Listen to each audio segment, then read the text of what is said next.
কৃষ্ণ এই পৰম শ্ৰদ্ধা বাপাই সমস্ত আজি অসমবাসী ৰাইজলৈ আমি ভক্তি সেৱা নিবেদন ভকত বৈষ্ণৱৰ আগলৈ আজি আমি কৃষ্ণৰ দুই এষাৰ কথা চৰ্চা কৰিবলৈ লৈছোঁ।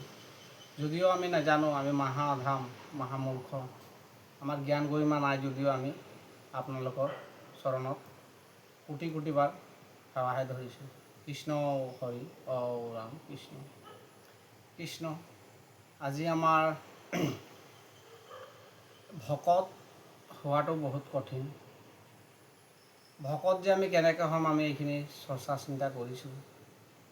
আজি আমি গীতাখন চাইছোঁ, ভাগৱতখন চাইছোঁ, নামঘোষাখন চাইছোঁ, প্ৰসন প্ৰণালী চাইছোঁ, ভক্তি ৰত্নাকৰ চাইছোঁ। আমি ইয়াত যিখিনি কথা লেখা আছে, আমি সহজে ভকত হোৱাটো আমাৰ বহুত কঠিন। আমি ৰাতিপুৱা ব্ৰহ্ম মুহূৰ্তত 3টা বজাই উঠি আমি অষ্টম প্ৰহৰ বুলি আমি গম পাওঁ। এইখিনি যদি আমি উঠি পেলানি ভগৱন্তৰ চৰণত উপাসনা কৰিবলৈ যাওঁ, নিশ্চয় আমাক ভগৱানে আঁকোৱালি ধৰিব বুলি ভাগৱতত উল্লেখ আছে।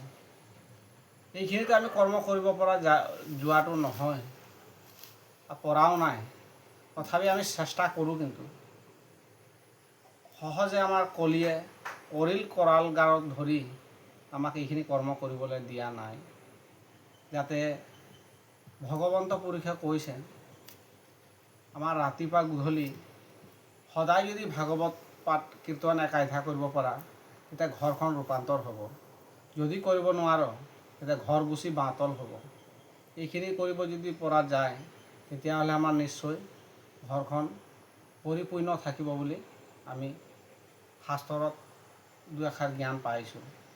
আৰু যদিহে নোৱাৰ, তেতিয়া আমাৰ সপ্তাহত এদিন হ'লেও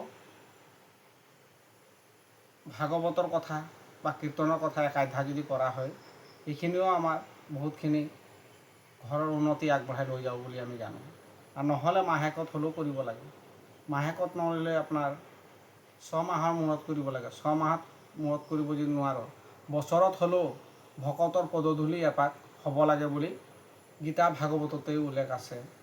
আৰু যদি এইখিনি কৰা নহয়, সদায় ঘৰত হাইদন কিবা অনেকখিনি বিঘ্নি ঘটি থাকে কলিৰ অভাৱত, সেইখিনি আমাৰ যদি ভাল ধৰণে কৰা নহয়, তেতিয়াহ'লে আমি ভাগৱত ধৰ্মটো আমাৰ উচ্চাৰণ কৰাও নহ'ব। আৰু আমাৰ এনেই ধৰ্মটো লৈ পেলাই 3 বস্ত্ৰ পিন্ধি আমি ভকত দেখুৱাই আমাৰ কোনো গুণ গৰিমা হ'ব যে আমাৰ সফল কেতিয়াও নহ'ব।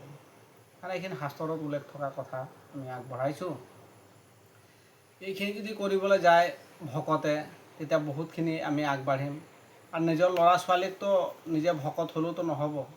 নিজৰ ল'ৰা ছোৱালীক কেনেধৰণে ভাগৱত ধৰ্মটো আপোনাৰ আগবঢ়াই দিব পৰা যায়, সেইটোহে ডাঙৰ সমস্যা আমাৰ।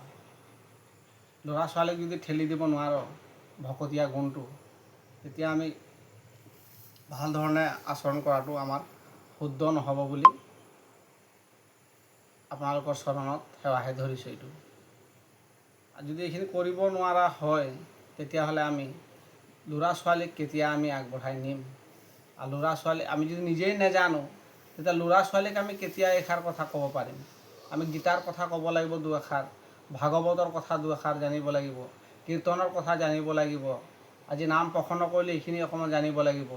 চব অকণমান গম পালেহে আমি যিকোনো আচৰণ কৰি এই ধৰ্মটো আগবাঢ়ি যাব বুলি ল'ৰা ছোৱালী পৰিয়ালহে আমি গম পাওঁ। আৰু যদি এইখিনি কৰ্ম কৰিব পৰা নাযায়, তেতিয়া আমি 3 বস্ত্ৰ পিন্ধি ডাঙৰ ডাঙৰ মিটিঙত আমি ভাষণ দুই এষাৰ দিম।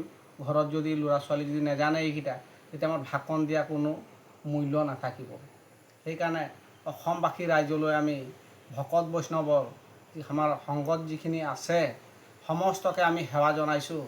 সেৱা জনাই নথৈ আনন্দিত হ'ব বুলি, আৰু আমাৰ যদি কিবা ভুল ভ্ৰান্তি হৈছে, সৰ্বখিনি ভুল আমি কোটি কোটিবাৰ আপোনালোকৰ নমস্কাৰ কৰিছোঁ। কৃষ্ণ হৰি অ ৰাম কৃষ্ণ।